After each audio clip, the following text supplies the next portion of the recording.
नमस्कार। कोरोना के खिलाफ देश आज फिर एक बहुत बड़ी लड़ाई लड़ रहा है। कुछ सप्ताह पहले तक स्थितियां संभली हुई थी और फिर ये कोरोना की दूसरी वेव तूफान बनकर आ गई। जो पीड़ा आपने सही है, जो पीड़ा आप सह रहे हैं, उसका मुझे पूरा एहसास है। जिन लोगों ने बीते दिनों में अपनों को खोया है, मैं सभी देशवासियों की तरफ से उनके प्रति संवेदनाएं व्यक्त करता हूं। परिवार के एक सदस्य के रूप में मैं आपके दुख में शामिल हूं। चुनौती बड़ी है, लेकिन हमें मिलकर अपने संकल्प, अपने हौसले और तैयारी के साथ इसको पार करना है। साथियों, अपनी बात को विस्तार देने से पहले मैं देश के सभी डॉक्टरों, मेडिकल स्टाफ, पैरामेडिकल स्टाफ, हमारे सभी सफाई कर्मचारी भाई बहन, हमारे एम्बुलेंस के ड्राइवर्स, हमारे सुरक्षा बल, पुलिसकर्मी, सभी की सराहना करूंगा। आपने कोरोना की पहली वेव में भी अपना जीवन दांव पर लगाकर लोगों को बचाया था। आज आप फिर इस संकट में अपने परिवार, अपने सुख, अपनी चिंता छोड़कर दूसरों का जीवन बचाने में दिन रात जुटे हुए हैं। साथियों, हमारे शास्त्रों में कहा गया है, त्याज्यम न धैर्यम विदुरेऽपि काले, अर्थात कठिन से कठिन समय में भी हमें धैर्य नहीं खोना चाहिए। किसी भी परिस्थिति से निपटने के लिए हम सही निर्णय लें, सही दिशा में प्रयास करें, तभी हम विजय हासिल कर सकते हैं। इसी मंत्र को सामने रखकर आज देश दिन रात काम कर रहा है। बीते कुछ दिनों में जो फैसले लिए गए हैं, जो कदम उठाए गए हैं, वो स्थिति को तेजी से सुधारेंगे। इस बार कोरोना संकट में देश के अनेक हिस्से में ऑक्सीजन की डिमांड बहुत ज्यादा बढ़ी है। इस विषय पर तेजी से और पूरी संवेदनशीलता के साथ काम किया जा रहा है।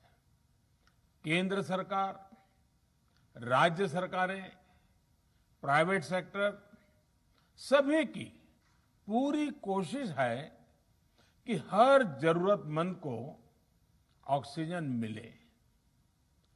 ऑक्सीजन प्रोडक्शन और सप्लाई को बढ़ाने के लिए भी कई स्तरों पर उपाय किए जा रहे हैं।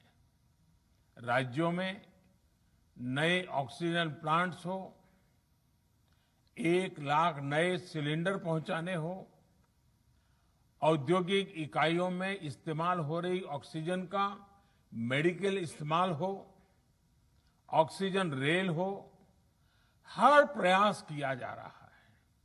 साथियों, इस बार जैसे ही कोरोना के केस बढ़े, देश के फार्मा सेक्टर ने दवाइयों का उत्पादन और बढ़ा दिया है। आज जनवरी फरवरी की तुलना में देश में कई गुना ज्यादा दवाइयों का प्रोडक्शन हो रहा है। इसे अभी और तेज किया जा रहा है। कल भी मेरी देश की फार्मा इंडस्ट्री के बड़े जो प्रमुख लोग हैं, उसके जो एक्सपर्ट लोग हैं, उनसे बहुत लंबी चर्चा हुई है। प्रोडक्शन बढ़ाने के लिए हर तरीके से दवाई कंपनियां की मदद ली जा रही है। हम सौभाग्यशाली हैं कि हमारे देश के पास इतना बड़ा मजबूत फार्मा सेक्टर है जो बहुत अच्छी और तेजी से दवाइयां बनाता है। इसके साथ ही अस्पतालों में बेड की संख्या को बढ़ाने का भी काम तेजी से चल रहा है। कुछ शहरों में ज्यादा डिमांड को देखते हुए विशेष और विशाल कोविड हॉस्पिटल बनाए जा रहे हैं। साथियों, पिछले वर्ष जब देश ने कोरोना के कुछ ही मरीज सामने आए थे, उसी समय भारत में कोरोना वायरस के खिलाफ प्रभावी वैक्सीन के लिए काम शुरू कर दिया था। हमारे वैज्ञानिकों ने दिन रात एक करके बहुत कम समय में देशवासियों के लिए वैक्सीन विकसित की है। आज दुनिया की सबसे सस्ती वैक्सीन भारत में है। भारत की कोल्ड चेन व्यवस्था के अनुकूल वैक्सीन हमारे पास है। इस प्रयास में हमारे प्राइवेट सेक्टर ने इनोवेशन और एंटरप्राइज की भावना का बेहतरीन प्रदर्शन किया है। वैक्सीन की अप्रूवल्स और रेगुलेटरी प्रोसेसेस को फास्ट ट्रैक पर रखने के साथ ही सभी साइंटिफिक और रेगुलेटरी मदद को बढ़ाया गया है। यह एक टीम एफर्ट है जिसके कारण हमारा Bharat 2 made in India vaccine के साथ दुनिया का सबसे बड़ा टीकाकरण अभियान शुरू कर पाया। टीकाकरण के पहले चरण से ही गति के साथ ही इस बात पर जोर दिया गया कि ज्यादा से ज्यादा क्षेत्रों तक, जरूरतमंद लोगों तक वैक्सीन पहुंचे। दुनिया में सबसे तेजी से भारत में पहले 10 करोड़, फिर 11 करोड़ और अब 12 करोड़ वैक्सीन डोज दिए गए हैं।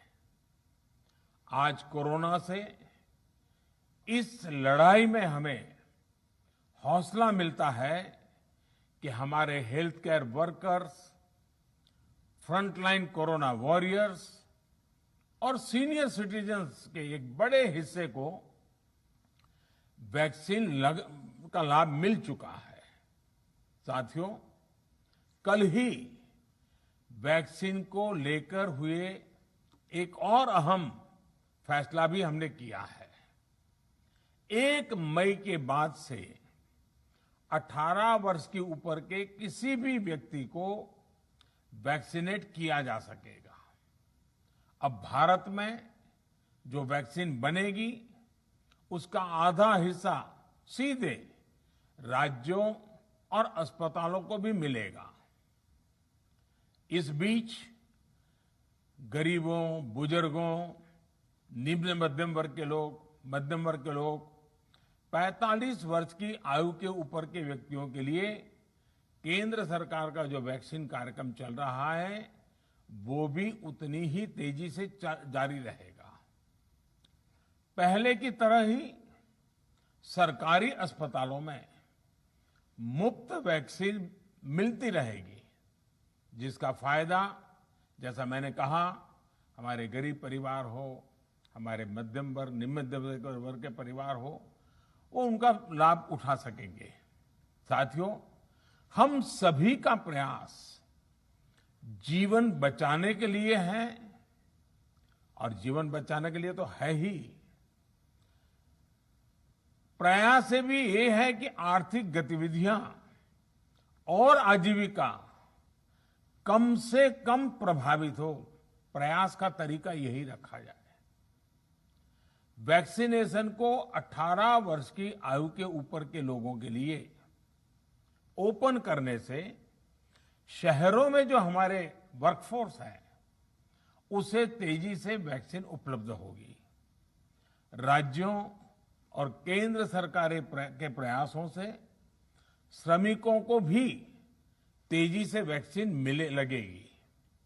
मेरा राज्य प्रशासन से आग्रह है कि वो श्रमिकों का भरोसा जगाए रखे। उनसे आग्रह करें कि वो जहां है वहीं रहे।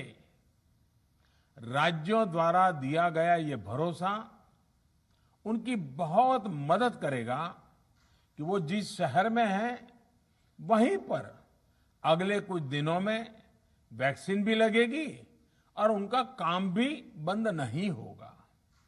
साथियों, पिछली बार जो परिस्थितियां थी वो अभी से काफी भिन्न थी।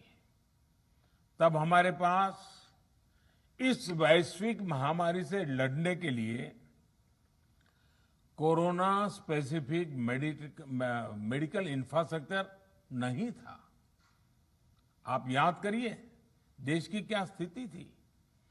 कोरोना टेस्टिंग के लिए पर्याप्त लैब नहीं, पीपीई का कोई प्रोडक्शन नहीं, हमारे पास इस बीमारी के ट्रीटमेंट के लिए कोई खास जानकारी भी नहीं। लेकिन बहुत ही कम समय में हमने इन चीजों में सुधार किया। आज हमारे डॉक्टरों ने कोरोना के इलाज की बहुत ही अच्छी एक्सपर्टीज हासिल कर ली है। वो ज्यादा से ज्यादा जीवन बचा रहे हैं। आज हमारे पास बड़ी मात्रा में पीपीई किट्स हैं, लैब्स का बड़ा नेटवर्क है और हम लोग टेस्टिंग की सुविधा को निरंतर बढ़ा रहे हैं। साथियों, देश ने कोरोना के खिलाफ अब तक बहुत मजबूती से और बहुत धैर्य से लड़ाई लड़ी है। इसका श्रेय आप सभी को, सभी देशवासियों को ही जाता है। अनुशासन और धैर्य के साथ कोरोना से लड़ते हुए आप देश को यहां तक लाए हैं। मुझे विश्वास है जन भागीदारी की ताकत से हम कोरोना के इस तूफान को भी परास्त कर पाएंगे। आज हम अपने चारों ओर देख रहे हैं कि कैसे कई लोग, कई सामाजिक संस्थाएं जरूरतमंदों तक मदद पहुंचाने में दिन रात जुटे हैं। दवाई पहुंचाना हो, खाने या रहने की व्यवस्था करनी हो, लोग पूरे मनोयोग के साथ काम कर रहे हैं। मैं इन सभी के सेवा भाव को आदरपूर्वक नमन करता हूं और देशवासियों से अपील करता हूं कि अधिक से अधिक मात्रा में इस संकट की घड़ी में देशवासी आगे आएं और जरूरतमंदों तक मदद पहुंचाएं। समाज के पुरुषार्थ और सेवा के संकल्प से ही हम ये लड़ाई जीत पाएंगे। मेरा युवा साथियों से अनुरोध है कि वो अपनी सोसाइटी में, मोहल्ले में, अपार्टमेंट्स में छोटी छोटी कमेटियां बनाकर कोविड अनुशासन पालन करवाने में मदद करें। हम ऐसा करेंगे तो सरकारों को न कभी कंटेनमेंट जोन लगाने की जरूरत पड़ेगी, न कर्फ्यू लगाने की जरूरत पड़ेगी और लॉकडाउन का तो सवाल ही नहीं उठता है, आवश्यकता ही नहीं पड़ेगी। स्वच्छता अभियान के समय देश में जागरूकता फैलाने के लिए मेरे बाल मित्रों ने बहुत मदद की थी। छोटे छोटे बालक 5वीं, 7वीं, 8वीं, 10वीं में पढ़ने वाले, उन्होंने घर के लोगों को समझाया था, मनाया था। उन्होंने बड़ों को भी स्वच्छता का संदेश दिया था। आज मैं फिर अपने बाल मित्रों से एक बात विशेष तौर पर कहना चाहता हूं। मेरे बाल मित्र, घर में ऐसा माहौल बनाइए कि बिना काम, बिना कारण घर के लोग घर से बाहर न निकले। आपकी जीत बहुत बड़ा परिणाम ला सकती है। प्रचार माध्यमों से भी मेरी प्रार्थना है कि ऐसे संकट की घड़ी में वो लोगों को सतर्क और जागरूक करने के लिए जो प्रयास कर रहे हैं उसे और बढ़ाएं। इसके साथ ही इसके लिए भी काम करें कि डर का माहौल कम हो सके, लोग अफवाह और भ्रम में न आए। साथियों, आज की स्थिति में हमें देश को लॉकडाउन से बचाना है। मैं राज्यों से भी अनुरोध करूंगा कि वो लॉकडाउन को अंतिम विकल्प के रूप में ही इस्तेमाल करें। लॉकडाउन से बचने की भरपूर कोशिश करनी है और माइक्रो कंटेनमेंट जोन पर ही ध्यान केंद्रित करना है। हम अपनी अर्थव्यवस्था की सेहत भी सुधारेंगे और देशवासियों की सेहत का भी ध्यान रखेंगे। साथियों, आज नवरात्रि का आखिरी दिन है। कल रामनवमी है और मर्यादा पुरुषोत्तम श्री राम का हम सभी को यही संदेश है कि हम मर्यादाओं का पालन करें। कोरोना के इस संकट काल में कोरोना के बचने के जो भी उपाय है, कृपया करके उनका पालन 100% करिए। दवाई भी, कड़ाई भी, इस मंत्र को कभी भी भूलना नहीं है। ये मंत्र जरूरी है, वैक्सीन के बाद भी जरूरी है। रमजान के पवित्र महीने का भी आज 7वां दिन है। रमजान हमें धैर्य, आत्मसंयम और अनुशासन की सीख देता है।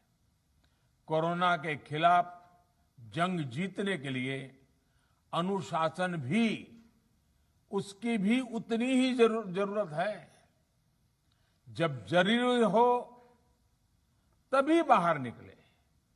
कोविड अनुशासन का पूरा पालन करें। मेरा आप सभी से यही आग्रह है। मैं आपको फिर ये भरोसा देता हूं, आपके इस साहस, धैर्य और अनुशासन के साथ जुड़कर आज जो परिस्थितियां हैं उन्हें बदलने में देश कोई कोर कसर नहीं छोड़ेगा। आप सभी स्वस्थ रहें, आपका परिवार स्वस्थ रहे, इसी कामना के साथ मैं अपनी बात समाप्त करता हूं। आपका बहुत बहुत धन्यवाद।